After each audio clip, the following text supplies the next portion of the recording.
Welcome back guys. और आज हम स्टार्ट करने वाले हैं इलेक्ट्रॉनिक्स। ठीक है, ये इलेक्ट्रॉनिक्स का शॉर्ट नोट्स है और लेट्स लुक इनटू इट। ठीक है, तो स्टार्ट करते हैं। मेटल और या कंडक्टर के बारे में देखते हैं। तो मेटल और कंडक्टर के बीच में जो एनर्जी बैंड गैप होता है वो होता है 0। ठीक है, और एट 0 केल्विन जो वैलेंस बैंड होता है वो कंडक्शन बैंड को ओवरलैप करते हैं और इजीली पास हो सकता है इलेक्ट्रॉन वैलेंस बैंड से कंडक्शन बैंड को। ठीक है, इंसुलेटर्स में क्या होता है, जो एनर्जी बैंड गैप होती है वो बड़ी होती है और वो 5 इलेक्ट्रॉन वोल्ट या इससे ज़्यादा होती है। इसके वजह से वैलेंस बैंड और कंडक्शन बैंड में एक बहुत ज़्यादा बैरियर मौजूद होता है जो प्रिवेंट करता है वैलेंस बैंड के इलेक्ट्रॉन्स को कंडक्शन बैंड में जाने से। और कंडक्टिविटी इस वजह से इंसुलेटर्स में 0 होती है। लेकिन अगर एक फोर्स अप्लाई करें, ठीक है, जो कि 5 इलेक्ट्रॉन वोल्ट या उससे ज़्यादा हो तो फ्लो ऑफ करंट पॉसिबल है। ठीक है, सेमी कंडक्टर देखते हैं क्या होता है।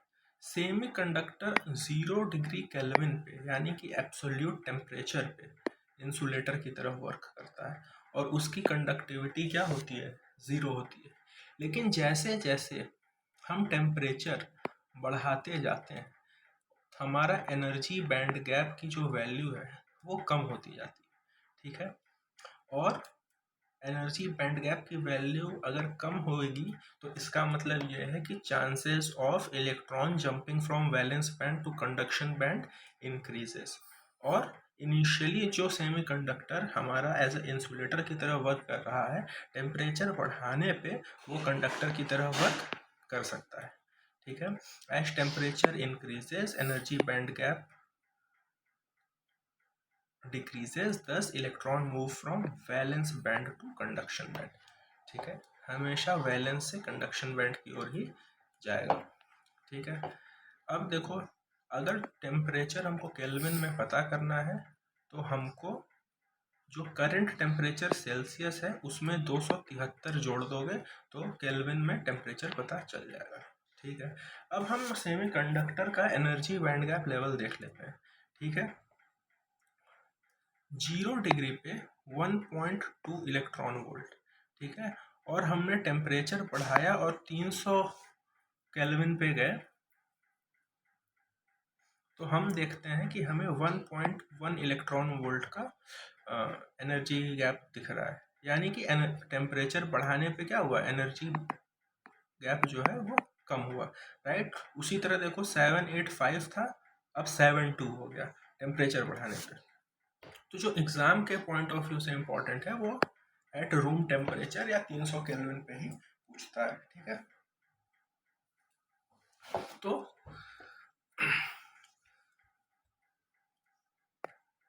जर्मेनियम सिलिकॉन,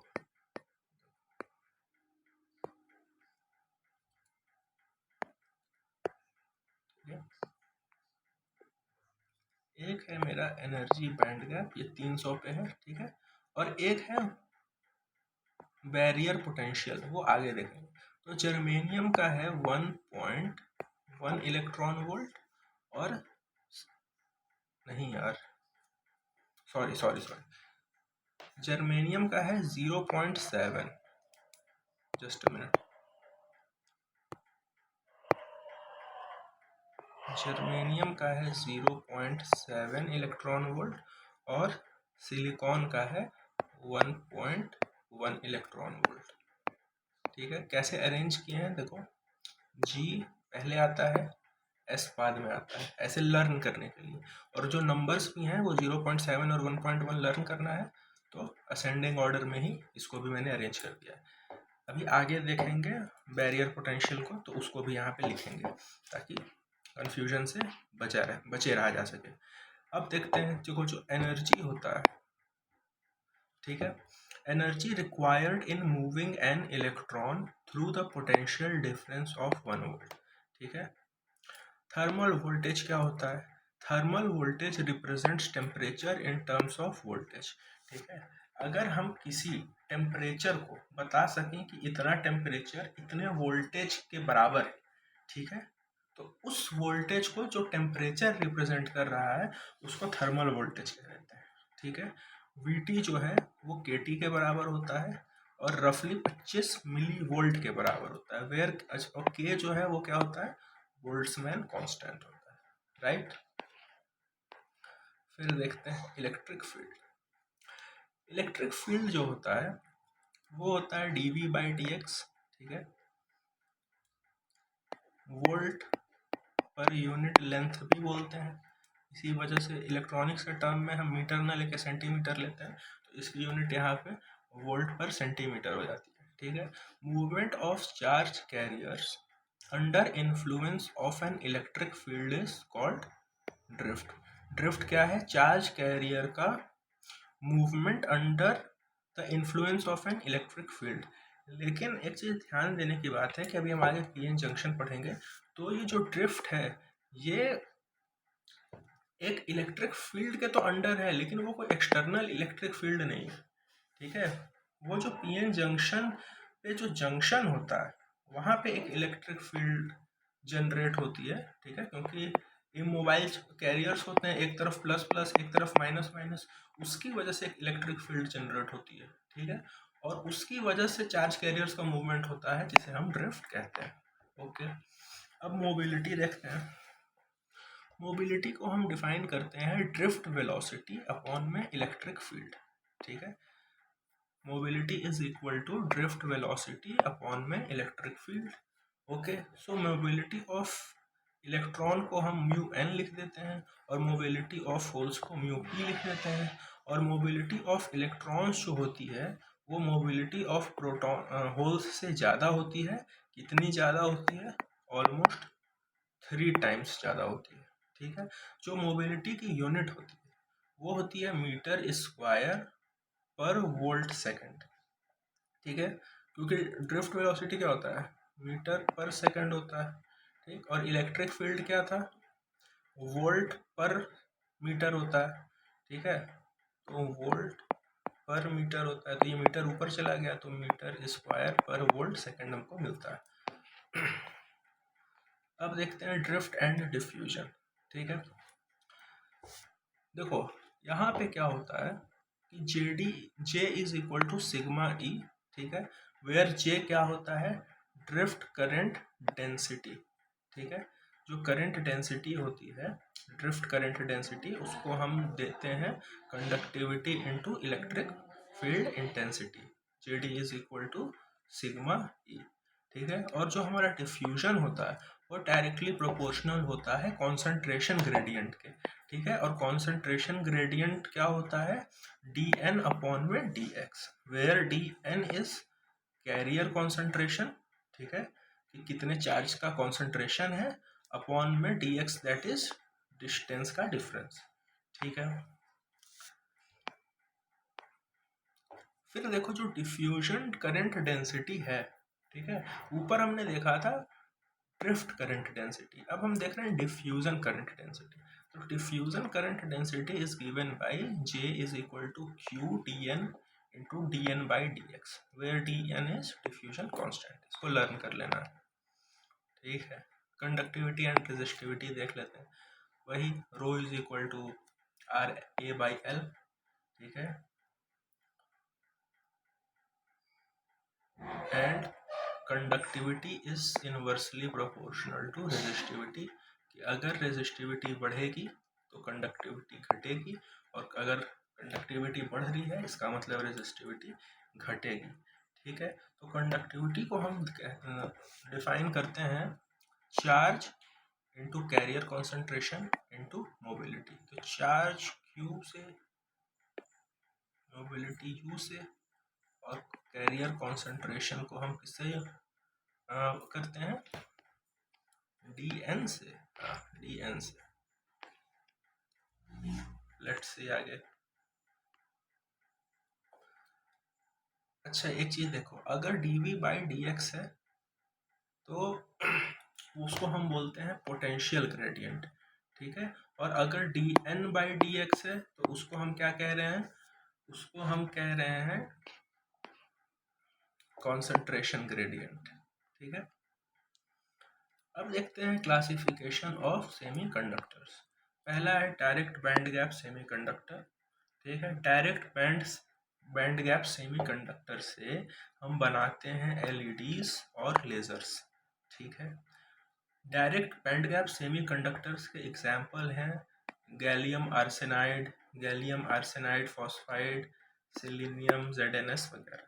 ठीक है, क्या होता है, डायरेक्ट बैंड गैप सेमीकंडक्टर्स में जो एनर्जी रिलीज होती है वो या तो लाइट के फॉर्म में होती है या तो हीट के फॉर्म में होती है। ठीक है, तो जो लाइट के फॉर्म में एनर्जी निकलती है वो 99% लाइट के फॉर्म में निकलती है और 1% जो है वो हीट के फॉर्म में निकलती है। और whereas in indirect band gap semiconductors जो एनर्जी है वो 99% हीट के फॉर्म में रिलीज होती है और 1% लाइट के फॉर्म में रिलीज होती है। इस वजह से इसको हम यूज करते हैं in the fabrication of diodes, BJTs etcetera. ठीक है, और इनके एग्जाम्पल हैं सिलिकॉन, जर्मेनियम वगैरह वगैरह। अच्छा, अब हम देखते हैं इनडायरेक्ट बैंड गैप सेमीकंडक्टर को थोड़ा और एक्सपेंड करके। तो ये दो टाइप के होते हैं, एक होता है intrinsic indirect band gap semiconductor और एक होता है एक्सट्रिंसिक सेमीकंडक्टर। ठीक है, इंट्रिंसिक कॉन्सेंट्रेशन जो होती है वो नंबर ऑफ इलेक्ट्रॉन और नंबर ऑफ प्रोटॉन के बराबर, इसमें नंबर ऑफ इलेक्ट्रॉन जो होते हैं वो नंबर ऑफ प्रोटॉन के बराबर होते हैं और वही मेरी इंट्रिंसिक कॉन्सेंट्रेशन होती है। कंडक्टिविटी जो है वो डायरेक्टली प्रोपोर्शनल होती है कैरियर कॉन्सेंट्रेशन के। ठीक है, फर्दर एक्सपेंड करने पे जो हमने पीछे भी देखा था कि conductivity is equal to carrier concentration into mobility into charge. ठीक है, अब कंडक्टिविटी जो है वो दो चीज़ों की वजह से, एक तो इलेक्ट्रॉन्स की वजह से, इलेक्ट्रॉन के मूवमेंट की वजह से, और एक होल्स के मूवमेंट की वजह से। तो जो इंट्रिंसिक कंडक्टिविटी है वो तो इन दोनों कंडक्टिविटी से मिला के बन रही है। ठीक है, तो इन दोनों का सम जो लेंगे तो देखो चार्ज तो सेम है, ठीक, और इंट्रिंसिक कॉन्सेंट्रेशन भी सेम है, बस mobility of electrons and holes different होगी। ठीक है, तो हमारा फॉर्मूला आ गया कंडक्टिविटी का कि sigma is equal to q n i bracket में mu n plus mu p. Okay, और यहाँ पे intrinsic resistivity is inversely proportional to intrinsic conductivity. ठीक है, मास एक्शन लॉ क्या होता है, मास एक्शन लॉ कहता है कि product of electron and holes concentration is always constant. ठीक है, कि इलेक्ट्रॉन्स और होल्स का जो प्रोडक्ट है वो हमेशा कांस्टेंट होता है। ठीक है, और किसके बराबर होता है, तो इंट्रिंसिक कॉन्सेंट्रेशन के स्क्वायर के बराबर होता है, n into P is equal to N I square. यही है हमारा मास एक्शन लॉ, राइट।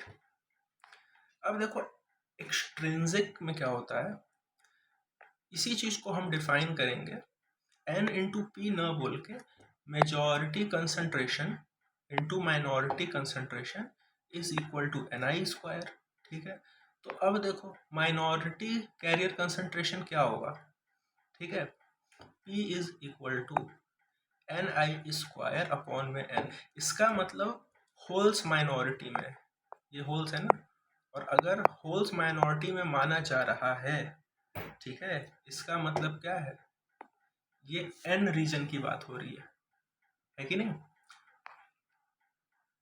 उसके बाद देखो जो इंट्रिंसिक कंसंट्रेशन होता है इन प्योर सेमीकंडक्टर वो किसके बराबर होता है, एन आई स्क्वायर जो होता है वो बराबर होता है A naught T cube E का power minus E G naught upon में के टी या फिर थर्मल वोल्टेज।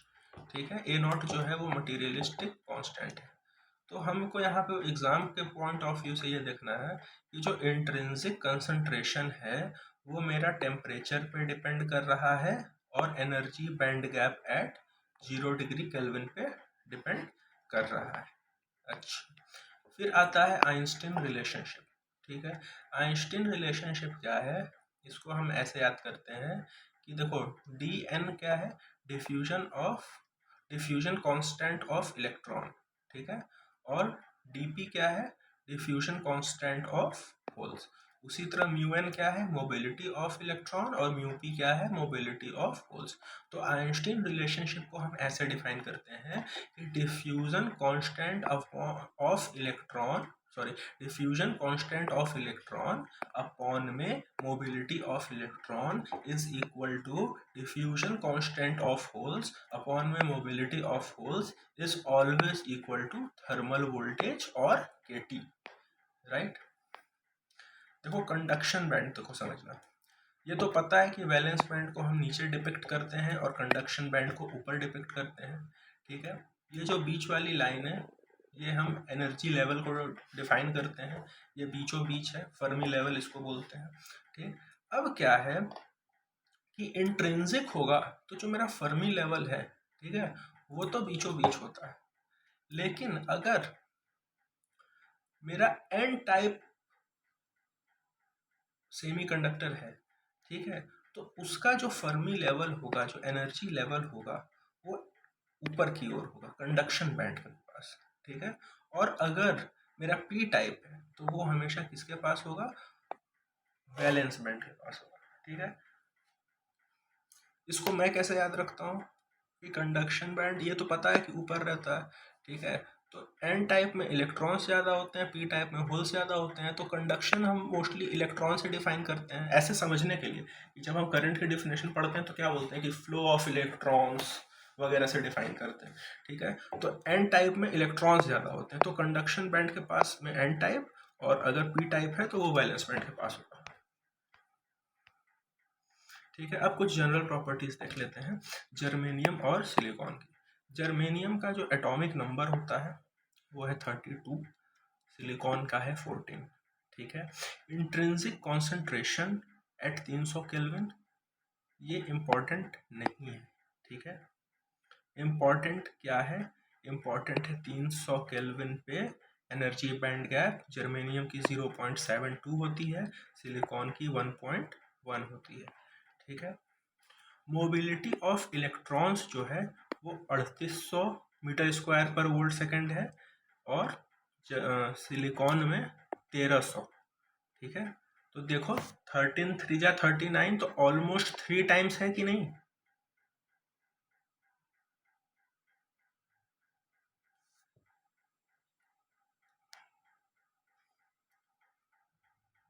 म्यूपी जो है एम स्क्वायर, अच्छा तो 1800 500 होती है। ठीक है, अब देखो जो दूसरी चीज़ है अच्छी, वो ये है कि जो लीकेज करंट होती है जर्मेनियम में माइक्रो एम्पियर में मेजर करते हैं। ठीक है, या फिर मेजर क्या है, माइक्रो एम्पियर में लीक होता है। ठीक है, लेकिन सिलिकॉन में नैनो एम्पियर में लीक होता है, यानी बहुत माइनर करंट लीक करती है, और इस वजह से हम सिलिकॉन को ज़्यादा प्रेफर करते हैं। मैक्सिमम ऑपरेटिंग टेम्परेचर जो होता है वो 75 डिग्री सेल्सियस होता है जर्मेनियम में, और 175 सेल्सियस तक सिलिकॉन में, और इसकी एक अपर वैल्यू भी होती है, लोअर वैल्यू भी होती है, जो -65, और ये भी -65 से, मतलब रेंज होता है। ठीक है, तो -65 से 75 डिग्री, -65 से 175 degree. Power handling capacity germanium की लो होती है और सिलिकॉन की हाई होती है। रेजिस्टिविटी देखो 0.6 ओम मीटर होती है, 60 ओम मीटर होती है।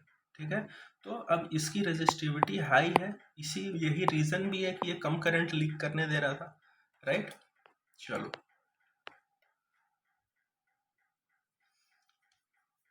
अब देखो, ये तो मेरा 14th ग्रुप एलिमेंट्स हो गए, कार्बन, सिलिकॉन, जर्मेनियम वगैरह। ठीक है, अब इसको हम डोपिंग वगैरह करते हैं तो कैसे याद करते हैं, ये 14वां ग्रुप है, तो डोपिंग हमेशा 13वें ग्रुप से होगी या 15वें ग्रुप से होगी। हम हमेशा पी एन जंक्शन पढ़ते हैं, तो हम पहले को पी मान लेते हैं और दूसरे को एन मान लेते हैं। ठीक है, मान क्या लेते हैं, पी एन वो होता ही है, लेकिन ऐसे लर्न करने के लिए अच्छा है। ठीक है, तो अब अगर मेरे सिलिकॉन या जर्मेनियम में इनमें से किसी में से अभी डोपिंग करेंगे तो वो पी टाइप सेमीकंडक्टर बनेगा, और अगर इनमें से किसी से डोप करेंगे तो वो एन टाइप सेमीकंडक्टर बनेगा। इसको लर्न करने का क्या तरीका है, टाइगर श्रॉफ की पिक्चर आई थी बागी, ठीक है, तो बस बागी लर्न कर लो। बोरॉन, एल्यूमिनियम, गैलियम, इंडियम, ठीक है। वो एक और याद था ना, बैगन, आलू, गोभी इन थैला, उसको भी याद कर सकते हो, लेकिन मोस्टली ये 4 में काम हो जाता है, ठीक है। ये बागी याद हो गया। तो इसके अलावा फॉस्फोरस, अर्सेनिक, एंटीमनी और बाइस्मथ, ठीक है। उसमें भी एग्जाम में ये 3 ज़्यादा पूछता है, फॉस्फोरस भी पूछ लेता है लेकिन ये 3 ज़्यादा पूछता है, आर्सेनिक, एंटीमनी और बाइस्मथ। इन सब से डोपिंग कराओगे तो हम एन टाइप सेमीकंडक्टर पाएंगे, ठीक है। करियर लाइफ टाइम, टाउ या करियर लाइफ स्पैन देखो किसको बोलते हैं, time taken by charge carrier from breaking of covalent bond until its recombination, ठीक है। वो समय जब चार्ज कैरियर टूट के एक जुड़ जाता है, ठीक है, मतलब कोवेलेंट बॉन्ड ब्रेक हुआ और फिर वो किसी से जुड़ गया, रिकम्बाइन हो गया, तो ब्रेक होने से रिकम्बाइन होने के बीच जो समय लगा उसी को हम कहते हैं कैरियर लाइफ टाइम या कैरियर लाइफ स्पैन, ठीक है। फिर क्या है कि कंडक्टिविटी ऑफ इंट्रिंसिक सेमीकंडक्टर जो होती है वो बहुत कम होती है। इंट्रिंसिक की बात हो, डोपिंग क्या होती है, addition of impurity atoms in order to increase the conductivity, ठीक है, it is called doping। देखो डोपिंग क्या होता है, दो तरह से होती है। एक में क्या होता है, हम अपने सेमीकंडक्टर में ट्राईवैलेंट इम्प्योरिटी मिला सकते हैं या तो पेंटावैलेंट इम्प्योरिटी मिला सकते हैं। तो जो थर्ड ग्रुप एलिमेंट है या तो जो 13वां वाला जो कह रहे थे वो सारे ट्राईवैलेंट इम्प्योरिटीज हैं, बागी इनसे पी टाइप बनेगा, ठीक है। पेंटावैलेंट इम्प्योरिटी मेरे 15th ग्रुप या 5th ग्रुप एलिमेंट्स हैं, नाइट्रोजन, फॉस्फोरस और आर्सेनिक, एंटीमनी, बाइस्मथ। इससे डोप कराओगे तो एन टाइप सेमीकंडक्टर मिलेगा। देखो एन टाइप में क्या होता है, इलेक्ट्रॉन्स जो होते हैं वो मेजॉरिटी चार्ज कैरियर्स होते हैं, ठीक है। तो ये कैसे होते हैं, ये डोनर होते हैं क्योंकि ये किसी को अपना इलेक्ट्रॉन ये दे देते हैं, ठीक है। और जो पी टाइप होते हैं उनमें क्या होती है, एक की कमी होती है और ये वो एक्सेप्ट करते हैं, तो वही इस वजह से इसको हम क्या बोलते हैं, एक्सेप्टर बोलते हैं, ठीक है। अब इम्प्योरिटी रेशियो को देखते हैं, 1:10⁶ इस तरह से रिप्रेजेंट किया जाता है इम्प्योरिटी रेशियो को, ये नंबर कुछ भी हो सकता है। तो अगर कोई सेमीकंडक्टर लाइटली डोप्ड है तो वो 1:10⁸ के रेंज में लिखा होगा, ठीक है। यानी 10⁸ समझ लो कितना है, ठीक है। इतने में सिर्फ एक इम्प्योरिटी मिलाई गई है, ठीक। अब देखो 10⁶ ये अब कम हो गया, ठीक, और कम में एक मिलाई गई है इम्प्योरिटी। ये देखो अब ये 10⁻³ और कम हो गया और इसमें एक इम्प्योरिटी मिलाई गई है, तो ये हैवीली डोप्ड है, ठीक है। अब प्योर एलिमेंट की संख्या बढ़ा दिए, 10⁶ कर दिए, तो अब मॉडरेटली डोप्ड हो गया, और बढ़ा दिए तो लाइटली डोप्ड हो गया। लाइटली डोप्ड पे हम पी एन के ऊपर एक माइनस चार्ज दिखाते हैं, ठीक है। अगर मॉडरेटली डोप्ड है तो सिर्फ सिंपली पी और एन लिख देते हैं, और अगर पी प्लस और एन प्लस लिखा है इसका मतलब कि वो हैवीली डोप्ड है, ठीक है। एक्सट्रिंसिक सेमीकंडक्टर देखते हैं, पी टाइप और एन टाइप। पी टाइप में क्या होता है, ये एक्सेप्टर टाइप होते हैं क्योंकि इसमें होल्स होते हैं, राइट। पी टाइप कैसे बनते हैं, ट्राईवैलेंट इम्प्योरिटी से डोप करवा के बनते हैं, ठीक है। और ये इलेक्ट्रिकली क्या होते हैं, न्यूट्रल होते हैं। पी टाइप सेमीकंडक्टर की कंडक्टिविटी कैसे दी जाती है, तो याद करो charge into carrier concentration into mobility, ठीक है। तो पी टाइप है तो mobility of holes mu P लिखना पड़ेगा, चार्ज तो चार्ज ही होगा, दैट इज 1.6 इंटू 10⁻⁻19 कूलम। और ये कैसे, इनका जो कॉन्सेंट्रेशन है, कैरियर कॉन्सेंट्रेशन, वो क्या होगा, कैरियर कॉन्सेंट्रेशन हम एन ए लिख रहे हैं। एन ए मतलब क्या, ये एक्सेप्टर एटम्स से मिलके बन रहे हैं ना, तो जो चार्ज कॉन्सेंट्रेशन है वो एक्सेप्टर एटम्स का है, ठीक है। तो conductivity of holes is equal to Na/Q/μ। ठीक, अब n क्या है, कॉन्सेंट्रेशन क्या है, तो कॉन्सेंट्रेशन को हम डिफाइन करेंगे number of atoms into impurity ratio से, ठीक है।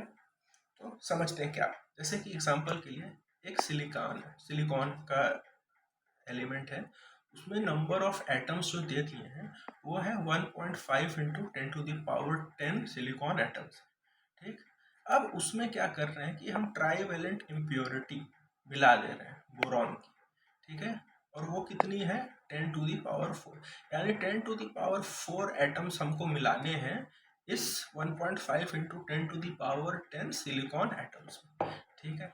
तो मेरा कॉन्सेंट्रेशन क्या होगा, देखो, तो नंबर ऑफ एटम्स जो कि है 1.5 इंटू 10⁻10 और इम्प्योरिटी रेशियो तो 1/10⁴, ठीक।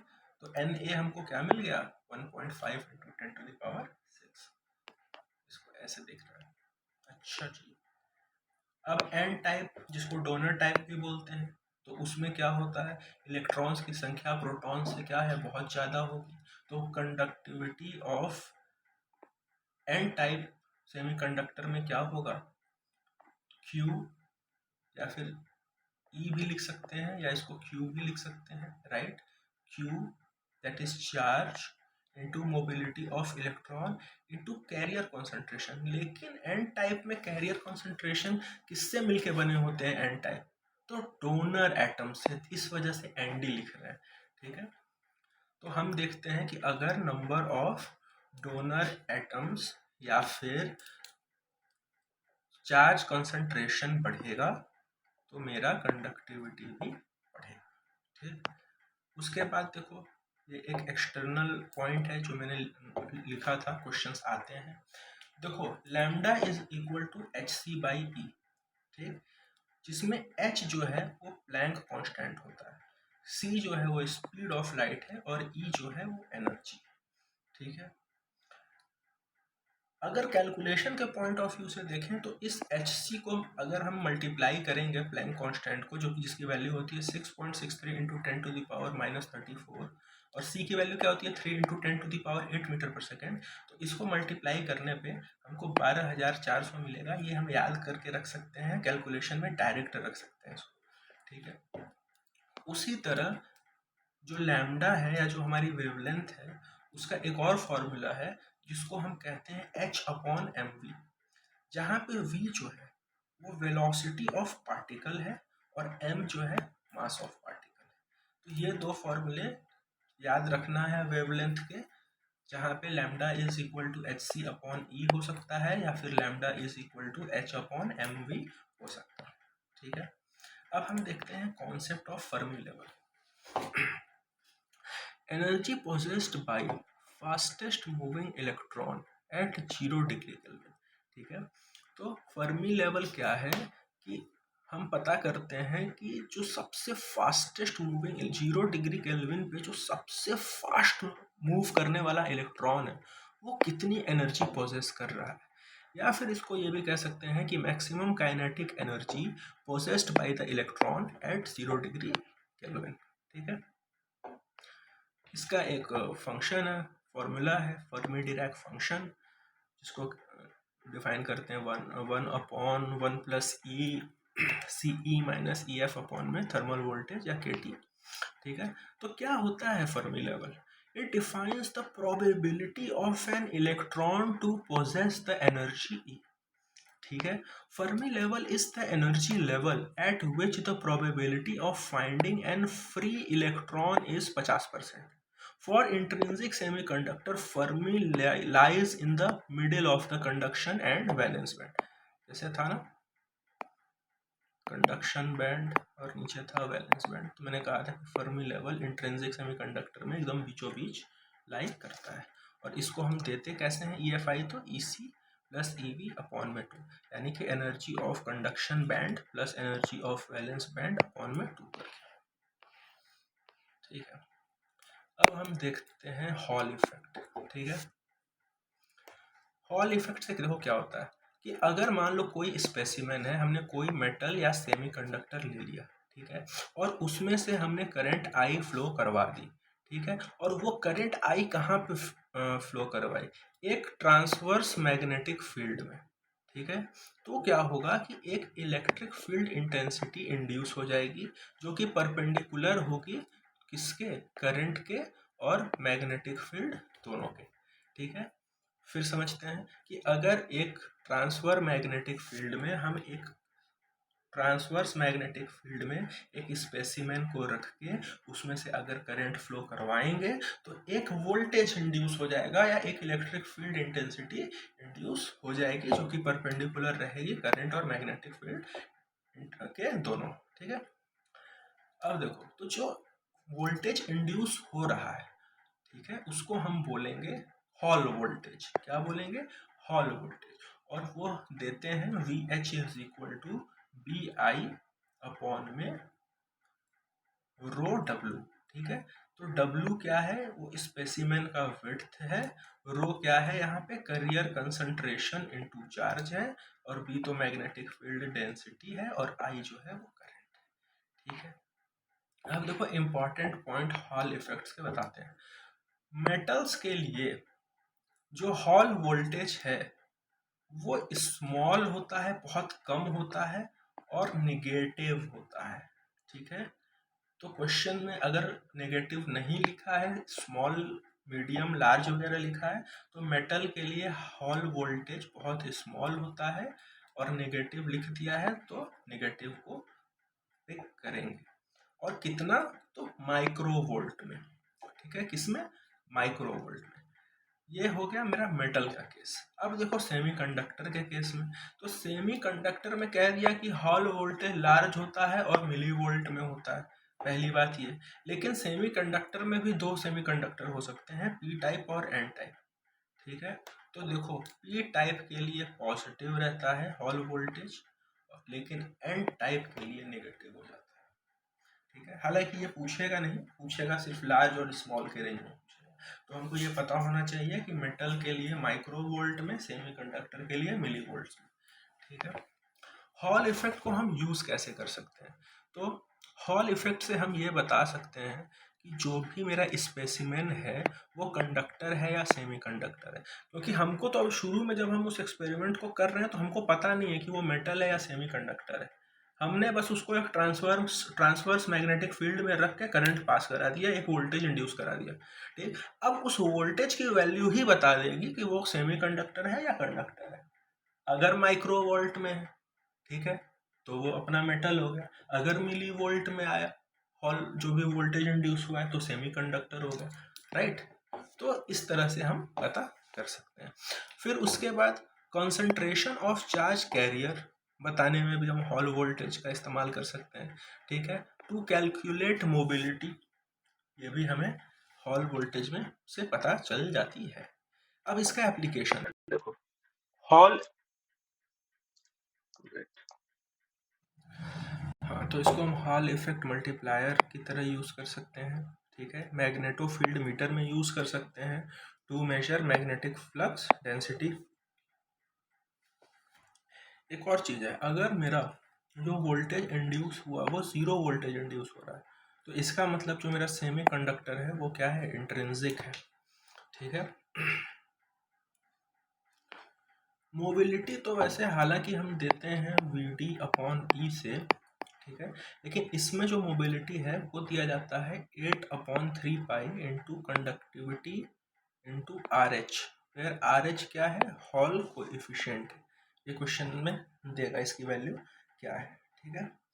और जो हॉल कोएफिशिएंट है वो जो है वो मेरा 1 करियर कंसंट्रेशन इनटू चार्ज या 1/रो के इनवर्सली प्रोपोर्शनल होता है। यानी कि अगर मेरा हॉल कोएफिशिएंट ज़्यादा है तो मेरा करियर कंसंट्रेशन की वैल्यू कम होगी, ठीक है, एंड वाइस वर्सा।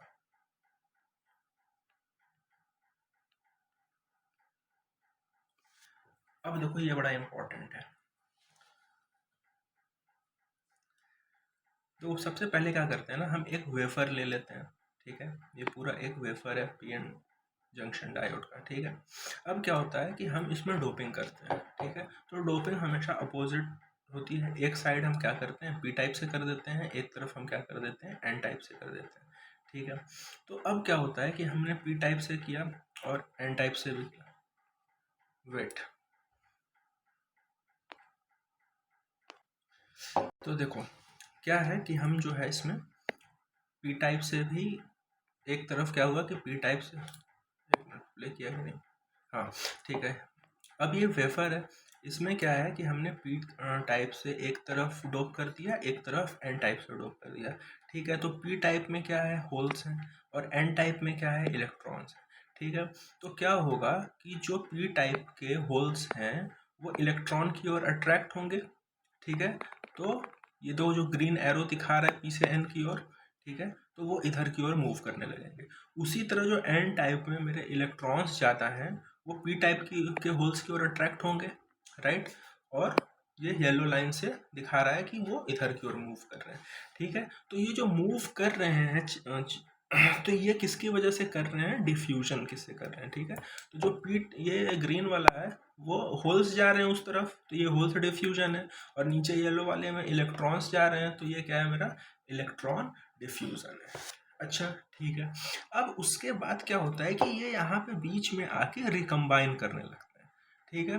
बीच में रिकम्बाइन करने लगते हैं और एक डिप्लीशन लेयर बना लेते हैं, ठीक है। तो जो पी साइड है उधर क्या हुआ कि नेगेटिव इमोबाइल आयन जमा हो गए, और जो एन टाइप है उधर मेरे पॉजिटिव इमोबाइल आयन जमा हो गए। अब इसके वजह से कोई भी करंट वगैरह या कोई भी चार्ज का मूवमेंट हो नहीं रहा है, ठीक है। अब समझते हैं उसके बाद क्या होता है। अब देखो ये जो मेरा डिप्लीशन लेयर बन गया है, ठीक है। डिप्लीशन लेयर में देखो एक तरफ ये पॉजिटिव इमोबाइल आयन है और एक नेगेटिव इमोबाइल आयन है। तो अगर यहाँ से एक टर्मिनल निकाल के हम इसको एक वोल्टेज से इसको डिनोट कर सकते हैं, क्योंकि क्या है देखो पॉजिटिव और नेगेटिव वोल्ट चार्जेस का एक्यूमुलेशन ही तो है यहाँ पे, ठीक है। तो ये जो है ये एक बैरियर पोटेंशियल बना लेते हैं यहाँ पे, ठीक है। जो डिप्लीशन लेयर होता है उसमें एक बैरियर पोटेंशियल बन जाता है, ठीक है। और उसकी वैल्यू जो देखो ये ब्लू डॉट लगा हुआ है यहाँ पे, इस जगह पे सबसे ज़्यादा होती है, और इधर साइड जब हम मूव करेंगे तो वो जो बैरियर पोटेंशियल की वैल्यू है वो कम होने लगती है, ठीक है। देखो और इस बैरियर पोटेंशियल की वजह से एक डिप्लीशन जो रीजन है वहाँ पे मेरा इलेक्ट्रिक फील्ड बन गई, जिसको हम क्या बोल रहे हैं बैरियर पोटेंशियल वगैरह जो भी, ठीक। उसके बाद देखो देखते हैं क्या होता है।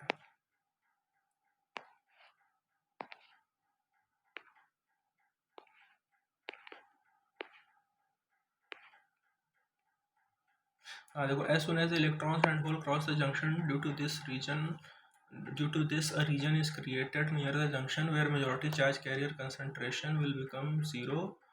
This region is called as depletion region, ठीक है। और डिप्लीशन रीजन में पी साइड पे नेगेटिव आयंस रहते हैं and minority of electrons on p side. Similarly n side of the depletion region there will be positive ions in mainly, और minority में भी थोड़े मोड़े n होंगे। ओवरऑल हम ये कह सकते हैं कि नेगेटिव आयन पी साइड पे होते हैं और पॉजिटिव आयंस जो होते हैं वो n साइड पे होते हैं, और मोबाइल चार्ज कैरियर कंसंट्रेशन जो है वो ज़ीरो होता है, ठीक है। ठीक है, और क्योंकि हमको पता है कि पॉजिटिव आयन एन साइड पे है और नेगेटिव आयन पी साइड पे है डिप्लीशन रीजन के, तो एक पोटेंशियल डिफरेंस क्रिएट होता है जिसको हम डिप्लीशन रीजन कह देते हैं, ठीक है, अक्रॉस द डिप्लीशन रीजन। और junction this potential difference is called contact potential, diffusion potential, built in potential या बैरियर पोटेंशियल, ठीक है। तो देखो जो इलेक्ट्रिक फील्ड जनरेट हो रही थी वो यहाँ पे ई नॉट मैक्सिमम है, और इधर साइड हम जब जाएंगे तो वो घटती रहेगी, और डिप्लीशन रीजन के बाहर जाएंगे तो फिर वो जीरो हो जाएगी, ठीक है।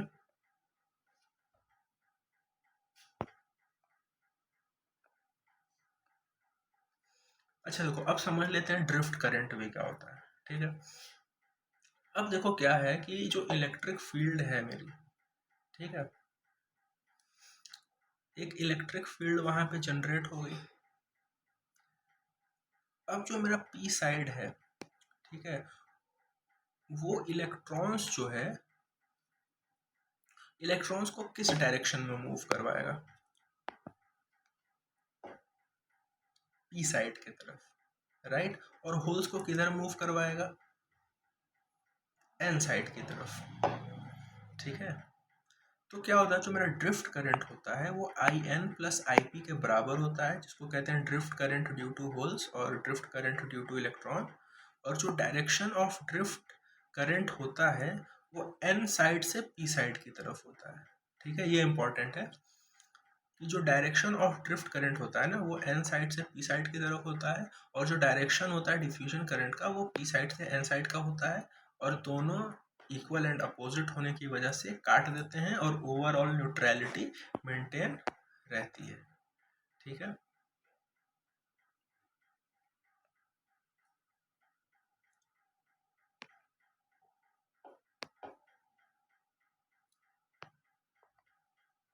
ठीक है, अब देखो डिफ्यूजन करंट फ्लो यहाँ पे movement of holes from P से एन साइड, ठीक है, जो वहाँ पे ग्रीन से शो किया था, ठीक है। और इलेक्ट्रॉन का एन से पी साइड की ओर होगा, ये भी इम्पोर्टेंट चीज़ है। अब देखो पॉइजन्स इक्वेशन क्या होता है, ये D two V upon D X two is equal to minus rho by permittivity वगैरह, ठीक है। अब देखो डिप्लीशन लेयर जो है ना, वो क्रिएट क्यों हो रहा था? Due to the diffusion of majority carriers across the junction, ठीक है। डिप्लीशन लेयर जो है उसको हम space charge region, transition region या डिप्लीशन रीजन भी कहते हैं। डिप्लीशन रीजन के अंदर मोबाइल चार्ज कैरियर्स जो होते हैं वो जीरो होते हैं, ठीक है। डिप्लीशन रीजन जो है वो कंसिस्ट करते हैं आयंस के और कोवेलेंट बॉन्ड के, that is immobile charge carriers, ठीक। Depletion layer consist of positive ions on p side, sorry negative ions on p side and positive ions on n side, ठीक। Depletion layer opposes majority charge carriers in crossing the junction.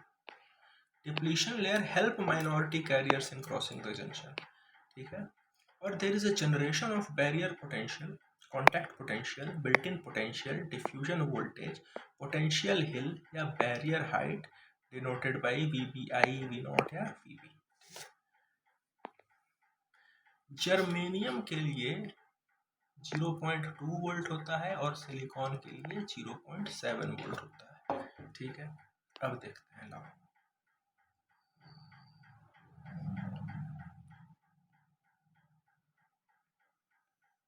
ठीक है, germanium के लिए बोला 0.2 volt होता है और silicon के लिए बोला 0.7 वोल्ट होता है।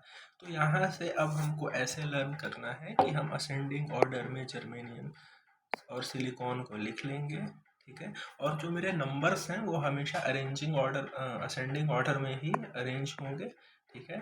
तो एनर्जी बैंड गैप 0.7 से, अच्छा उसमें भी देखो क्या याद करना है, 0.7 इधर जर्मेनियम में है, ये डायगनली इधर आ जाएगा, ठीक।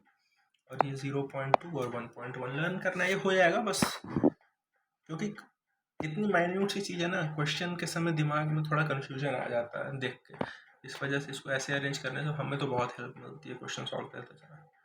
तो इसको ट्राई करना चाहिए, ठीक है। अब देखते हैं इलेक्ट्रिक फील्ड इंटेंसिटी। तो देखो वहाँ पे तो बता भी रहा था ना कि जो सेंटर ऑफ द जंक्शन है ना, वहाँ पे इलेक्ट्रिक फील्ड इंटेंसिटी जो है वो मैक्सिमम होगी, ठीक है।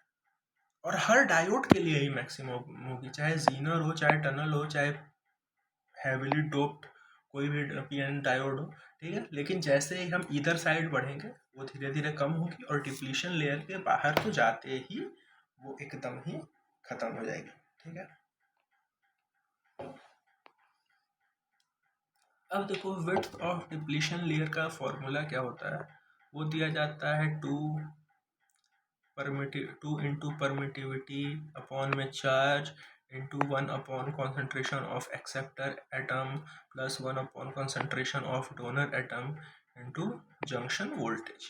ठीक है, ऐसे करके फिर उसके बाद जो मेरा विड्थ होता है वो एक और चीज़ के इन्वर्सली प्रोपोर्शनल होता है, डोपिंग के या फिर फॉरवर्ड बायसिंग के। यानी कि अगर फॉरवर्ड बायस बढ़ेगा तो मेरा विड्थ क्या हो जाएगा, कम हो जाएगा। ठीक है, उसी तरह जो विड्थ होता है वो मेरा जंक्शन वोल्टेज के भी डायरेक्टली प्रोपोर्शनल होता है। ठीक है, तो अगर मेरा जंक्शन वोल्टेज बढ़ेगा तो यहाँ पे है, ठीक है, तो भी मेरा विड्थ बढ़ेगा, राइट। अच्छा, जो मेरा बैरियर पोटेंशियल है, ठीक है, जो मेरा वीपी है वो हम देते हैं thermal voltage into L N N A N D upon में एन आई स्क्वायर। ठीक है, तो अगर मेरा इंट्रिंसिक कॉन्सेंट्रेशन बढ़ेगा तो मेरा बैरियर पोटेंशियल क्या होगा, कम होगा। इंट्रिंसिक कॉन्सेंट्रेशन घटेगा तो मेरा बैरियर पोटेंशियल क्या होगा, बढ़ेगा। उसी तरह अगर नंबर ऑफ एक्सेप्टर एटम्स बढ़ेंगे, ठीक है, तो भी मेरा बैरियर पोटेंशियल बढ़ेगा उस केस में, नहीं, लॉग के उसमें भी तो है। ठीक है, अब हम देखते हैं बायसिंग। बायसिंग कुछ नहीं, ये सिंबल होता है, ठीक है, यूनिडायरेक्शनल होता है। पीएन जंक्शन, पीएन डायोड जो होते हैं, ये एरो क्यों बनाता है, क्योंकि ये कन्वेंशनल करंट को शो करते हैं कि इसमें इसी डायरेक्शन में सिर्फ करंट फ्लो होगी, अगर इधर से लाओगे तो करंट कभी भी नहीं फ्लो होगी। ठीक है, तो जो पहले पड़ता है वो पी साइड होता है, बाद वाला एन साइड होता है। ठीक है, तो अगर ये पहले को अगर हम पॉजिटिव से जोड़ दें, दूसरे को नेगेटिव से जोड़ दें, पी साइड को पॉजिटिव से जोड़ें, एन साइड को नेगेटिव से जोड़ें तो फॉरवर्ड बायस। ठीक है, और अगर पी टाइप को नेगेटिव से जोड़ दें और एन को पॉजिटिव से जोड़ दें तो रिवर्स बायस। ठीक है, अब देखो कट इन वोल्टेज क्या है, तो minimum voltage to flow current through PN diode, इसी को हम ऑफसेट, थ्रेशोल्ड, नी या ब्रेक वोल्टेज कह सकते हैं। Forward current in the PN junction is due to diffusion. तो जो फॉरवर्ड करंट होता है पीएन जंक्शन में वो डिफ्यूजन की वजह से होता है। ठीक है, और जो कट इन वोल्टेज होता है ना वो बैरियर पोटेंशियल के ही बराबर होता है। ठीक है, तो जर्मेनियम के लिए 0.2 वोल्ट और सिलिकॉन के लिए 0.7 वोल्ट। ठीक है, लीकेज करंट जो है वो माइनॉरिटी कैरियर्स की वजह से होता है। ठीक है, और लीकेज करंट देखो ये तो हो गया। अब देखो फॉरवर्ड करंट जो होता है उसको हम कैसे डिफाइन करते हैं, शॉकलीज इक्वेशन के थ्रू। ठीक है, तो शॉकलीज इक्वेशन कहता है कि forward current is equal to leakage current into E to the power V D upon में जीटा वी टी माइनस 1। ठीक है, इसको लर्न करना पड़ेगा, राइट। आई एफ मेरा फॉरवर्ड करंट है, आई नोट मेरा लीकेज करंट है, रिवर्स सैचुरेशन करंट। वीडी क्या है, वोल्टेज ड्रॉप अक्रॉस डायोड या फॉरवर्ड बायस वोल्टेज। ये तो मटेरियल पे डिपेंड करेगा वेदर इट इज सिलिकॉन या जर्मेनियम। ठीक, अब जीटा देखो क्या है, ई टू दी पावर वीडी तो समझिए, जीटा मेरा है रिकॉम्बिनेशन फैक्टर बोल सकते हैं, यूटिलिटी फैक्टर बोल सकते हैं, या फिर आइडियलिटी फैक्टर बोल सकते हैं। ठीक है, अगर जीटा की वैल्यू 1 है तो वो है जर्मेनियम। ठीक, और अगर जीटा की वैल्यू 2 है तो वो है सिलिकॉन। ये भी असेंडिंग ऑर्डर में देखो 1 2 और जर्मेनियम सिलिकॉन, ऐसे अगर जितना पूछा तब तो कोई दिक्कत ही नहीं है। हाँ, अगर ये पूछ ले कि जीटा की 1 है तो इनडायरेक्ट सेमीकंडक्टर भी इसका मतलब होता है। ठीक है, और जीटा इज इक्वल टू 2 पे डायरेक्ट सेमीकंडक्टर होता है, ये हमको लर्न करना पड़ेगा। ठीक है, ये इक्वेशन हमें बताता है कि अगर वोल्टेज बढ़ता है तो करंट भी एक्सपोनेंशियली बढ़ता है। ठीक है, कह रहा है कि अगर मेरा वोल्टेज बढ़ेगा तो मेरा जो करंट है वो एक्सपोनेंशियली ही तो बढ़ेगा। जी हाँ, रिवर्स बायसिंग में बता ही दिए, पॉजिटिव टर्मिनल एन साइड से जोड़ दो, नेगेटिव टर्मिनल को पी साइड से जोड़ दो। अब इसमें जो मेरा विड्थ होता है वो हमको पता है जंक्शन वोल्टेज के तो प्रोपोर्शनली होता है। ठीक है, और जंक्शन वोल्टेज रिवर्स बायसिंग में जो है वो होता है मेरा बिल्ट इन वोल्टेज या फिर मेरा वो पोटेंशियल बैरियर जो हो गया वो प्लस रिवर्स बायस का वोल्टेज। ठीक है, तो ये तो मेरा फिक्स है। रिवर्स बायस वोल्टेज तो हम देंगे जितना भी, तो रिवर्स बायस वोल्टेज अगर हम बढ़ाते हैं तो हमारा विड्थ भी क्या है, वो बढ़ने लगेगा। ठीक है। लीकेज करंट जो होता है is also called as reverse saturation या thermally generated current. Leakage current is independent of voltage applied. ठीक है, ये इंपॉर्टेंट। लीकेज करंट जो है वो इंडिपेंडेंट होता है to the voltage applied. Leakage current हमेशा माइक्रो एम्पियर में जर्मेनियम के लिए और नैनो एम्पियर में सिलिकॉन के लिए, ये वो टेबल में भी हमने देखा था। अब देखो जो लीकेज करंट होता है वो टेम्परेचर पे डिपेंड करता है, ना कि वोल्टेज, ये हमें पता है। इसका मतलब जो लीकेज करंट है वो टेम्परेचर सेंसिटिव हुई। ठीक है, हर 10 डिग्री सेल्सियस का अगर टेम्परेचर में इंक्रीज हो जाए तो लीकेज करंट दुगना हो जाता है। 10 डिग्री हुआ, मान लो 10 एम्पियर का लीकेज करंट है एग्जाम्पल के लिए 10 डिग्री सेल्सियस पे, तो जैसे ही 20 डिग्री पे गए तो 20 डिग्री सेल्सियस 20 एम्पियर हो गया। लेकिन अब जैसे आप 30 डिग्री पे गए, अब आपका लीकेज 40 एम्पियर हो गया। 40 पे गए तो 80 एम्पियर हो गया। ठीक है, तो हम इसको एक फॉर्मूले से देते हैं कि I naught at temperature T2 is equal to leakage current at temperature 1 into 2 into T2 minus T1 या डेल्टा T बोल दो अपॉन में 10।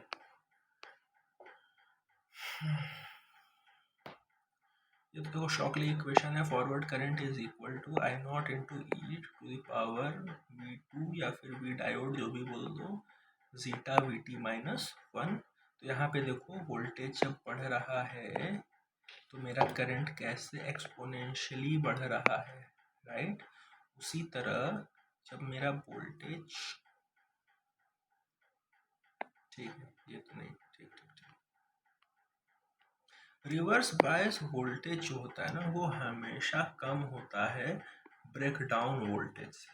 ठीक है, जो रिवर्स बायस वोल्टेज होता है वो हमेशा ब्रेक डाउन वोल्टेज से कम होता है। ठीक है, जो जो डायोड वोल्टेज होता है और फॉरवर्ड करंट के बीच में जो ग्राफ होती है वो हमेशा स्ट्रेट लाइन होती है। अब देखो हम आते हैं डायोड रेजिस्टेंस पे। ठीक है, बहुत सिंपल है, बस कुछ हल्की हल्की चीज़ों का ध्यान देना है। ये एकदम बेसिक इलेक्ट्रिकल की तरह ही है ये डायोड रेजिस्टेंस वाला पार्ट। तो देखो इलेक्ट्रॉनिक्स में देखो दो रेजिस्टेंस होंगे, एक होगा मेरा फॉरवर्ड रेजिस्टेंस, एक होगा रिवर्स रेजिस्टेंस। ठीक है, जो रिवर्स रेजिस्टेंस होता है वो बहुत ज़्यादा होता है, तो मेगा ओम में होता है, 1 मेगा ओम से भी ज़्यादा होता है। रिवर्स रेजिस्टेंस का काम यहीं पे ख़त्म। फॉरवर्ड रेजिस्टेंस में देखो इसके भी दो पार्ट हैं। एक होता है मेरा स्टैटिक रेजिस्टेंस जिसमें वोल्टेज करंट की वैल्यू चेंज नहीं हो रही है फिक्स वैल्यू पे, और एक होता है डायनेमिक रेजिस्टेंस जिसमें वोल्टेज और करंट की वैल्यू चेंज हो रही है। ठीक है, अब देखो क्या होता है कि जो रेजिस्टेंस अब डायनेमिक रेजिस्टेंस पे आते हैं, तो डायनेमिक रेजिस्टेंस देखो आर क्या होता है, V बाई आई होता है। ठीक, बस इसमें जो है वो यूटिलिटी फैक्टर एक और इंक्लूड हो जाता है। ठीक है, तो R is equal to rho V T by I F. ठीक है, तो वी टी क्या है, थर्मल वोल्टेज, आई एफ क्या है, मेरा फॉरवर्ड करंट। तो हमको देखने में ये मिलता है कि जो मेरा डायनेमिक रेजिस्टेंस है वो मेरा यूटिलिटी फैक्टर के डायरेक्टली प्रोपोर्शनल है। ठीक है, जो मेरा डायनेमिक रेजिस्टेंस है वो मेरा थर्मल वोल्टेज के डायरेक्टली प्रोपोर्शनल है, और जो मेरा डायनेमिक रेजिस्टेंस है वो मेरे फॉरवर्ड करंट के इन्वर्सली प्रोपोर्शनल है। ठीक है, मतलब जितना ज़्यादा फॉरवर्ड करंट उतना कम डायनेमिक रेजिस्टेंस, यहाँ से पता चल रहा है। ठीक है, अब देखो in case of reverse resistance, in case of reverse resistance there is no flow of current, that is only leakage current flows, thus its value is greater than 1 mega ohm। ये यहाँ की बात हो रही है रिवर्स रेजिस्टेंस की बात। अब मेरा डायनेमिक रेजिस्टेंस हो गया। अब देखो डायनेमिक कंडक्टेंस पे आते हैं। तो हमको तो पता है कि जो कंडक्टेंस होता है वो हमेशा 1/r होता है। तो डायनेमिक कंडक्टेंस की बात हो रही है तो वो 1/ डायनेमिक रेजिस्टेंस के बराबर होगा। ठीक, तो जो मेरा डायनेमिक कंडक्टेंस है वो IF अपॉन में जीटा VT हो जाएगा। ठीक, तो हमको ये भी पता चला कि मेरा जो डायनामिक कंडक्टेंस है वो फॉरवर्ड करंट के डायरेक्टली प्रोपोर्शनल है, यानी कि फील्ड करंट बढ़ने पे मेरा डायनामिक रेजिस्टेंस कम हो जाएगा और डायनामिक कंडक्टेंस क्या हो जाएगा, बढ़ जाएगा। ठीक है, शॉर्ट सर्किट में मेरा जो डायोड होता है वो फॉरवर्ड बायस होता है, यानी कि शॉर्ट सर्किट, और फॉरवर्ड और रिवर्स बायस में जो डायोड होता है वो ओपन सर्किट होता है। ठीक है, तो अब तो हमने भाई देखो रेजिस्टेंस और कंडक्टेंस पढ़ लिया।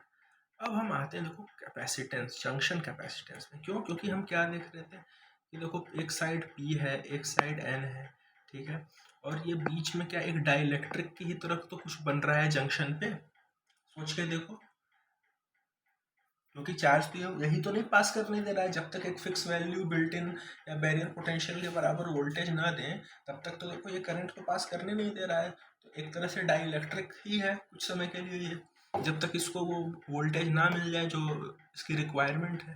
ठीक है, तो डिप्लीशन लेयर पे कंडक्टिविटी जो होती है ज़ीरो होती है, इंसुलेटर या डाइलेक्ट्रिक की तरह वर्क करता है। ठीक, तो देखो जो कैपेसिटेंस होता है इस केस में हम उसे जंक्शन कैपेसिटेंस बोल देंगे, वो एप्सिलॉन ए बाई डी के बराबर होगा। डी क्या है?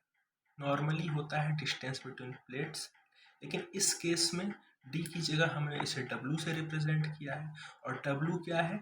Width of the depletion layer. ठीक है, ये तो नॉर्मल था। अब इसके बाद देखो, तो जो मेरा जंक्शन कैपेसिटेंस होता है ना वो दो टाइप का होता है। एक होता है डिफ्यूजन कैपेसिटेंस Ct, एक होता है transition capacitance Ct। Transition capacitance मेरा रिवर्स बायस पे काम करता है, और डिफ्यूजन कैपेसिटेंस जो है वो मेरा फॉरवर्ड बायस पे काम करता है। ठीक है, अब देखते हैं ट्रांजिशन कैपेसिटेंस। तो पता है ट्रांजिशन कैपेसिटेंस किस पे वर्क कर रहा था? रिवर्स बायस पे। तो इसको हम बोलते हैं, और क्या बोल सकते हैं? डिप्लीशन लेयर कैपेसिटेंस या स्पेस चार्ज कैपेसिटेंस। ठीक है, it is the junction capacitance when diode is reverse biased. ठीक है, तो रिवर्स बायस्ड में। ठीक है, तो अब देखो जो मेरा ट्रांजिशन कैपेसिटेंस होता है वो इनवर्सली प्रोपोर्शनल टू विड्थ होता है। विड्थ ज़्यादा होगा तो मेरा ट्रांजिशन कैपेसिटेंस कम हो जाएगा, विड्थ कम होगा तो मेरा ट्रांजिशन कैपेसिटेंस ज़्यादा हो जाएगा। अच्छा, विड्थ जो है वो barrier potential plus reverse bias voltage के डायरेक्टली प्रोपोर्शनल होता है, राइट।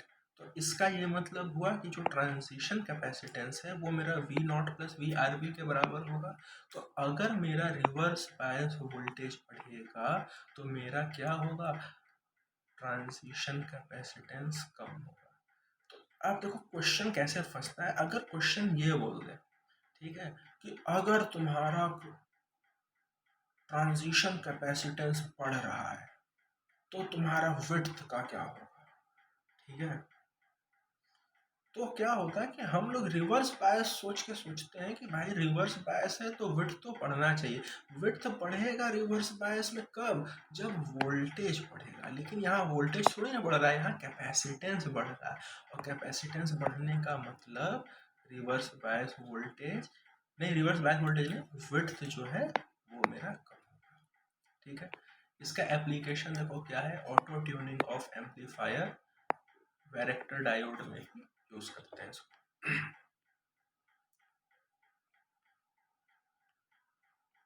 अब आते हैं हम डिफ्यूजन कैपेसिटेंस में। ठीक है, तो ये क्या होता है? Junction capacitance during forward bias.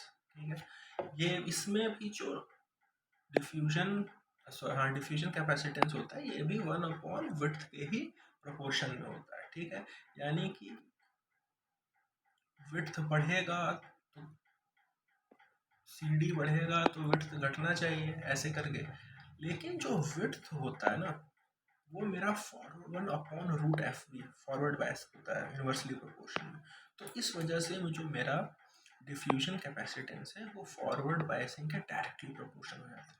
यानी कि फॉरवर्ड बायसिंग बढ़ाने पे मेरा डिफ्यूजन कैपेसिटेंस बढ़ेगा, लेकिन यहाँ पे रिवर्स बायस बढ़ाने पे मेरा ट्रांजिशन कैपेसिटेंस कम होता था, ठीक है।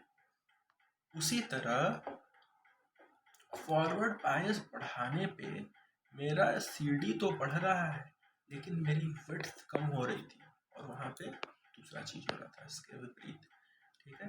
तो देखो यहाँ पे देखो, जब हम डिफ्यूजन कैपेसिटेंस में वोल्टेज को बढ़ाते हैं, ठीक है, यानी फॉरवर्ड बायसिंग करते हैं, तो मेरा डिफ्यूजन कैपेसिटेंस क्या होता है, बढ़ता है, ठीक है। वेयर एज जब हम वोल्टेज बढ़ाते हैं, इसमें क्या बोलते हैं, रिवर्स बायस करते हैं, तो मेरा ट्रांजिशन कैपेसिटेंस क्या होता है, कम होता है, ठीक है। अब देखो जो मेरा कैपेसिटेंस और कंडक्टेंस में एक बड़ा अच्छा सा रिलेशन है। वो रिलेशन क्या है कि जो मेरा डिफ्यूजन कैपेसिटेंस है वो मेरे डायरेक्टली प्रोपोर्शनल होता है डायनामिक कंडक्टेंस, ठीक है। CD is equal to tau G dy, where tau is carrier lifetime and G dy is dynamic conductance। और जो मेरा डायनेमिक कंडक्टेंस है वो तो मेरे फॉरवर्ड करंट के डायरेक्टली प्रोपोर्शनल था ही। इसका मतलब कि जो मेरा डिफ्यूजन कैपेसिटेंस है वो मेरे फॉरवर्ड करंट के डायरेक्टली प्रोपोर्शनल होगा, ठीक है।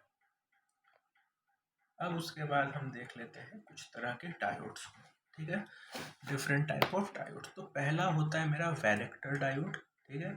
वैरेक्टर डायोड में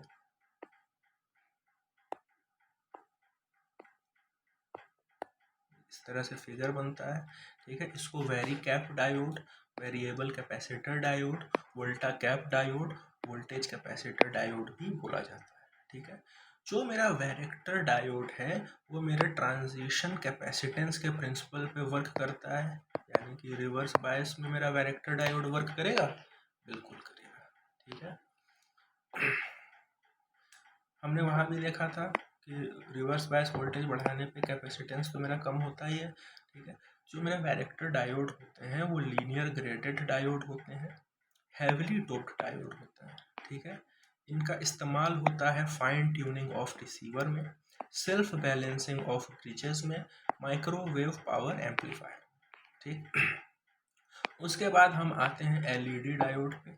LED डायोड जो है वो मेरा फॉरवर्ड बायस पे वर्क करता है, ठीक है।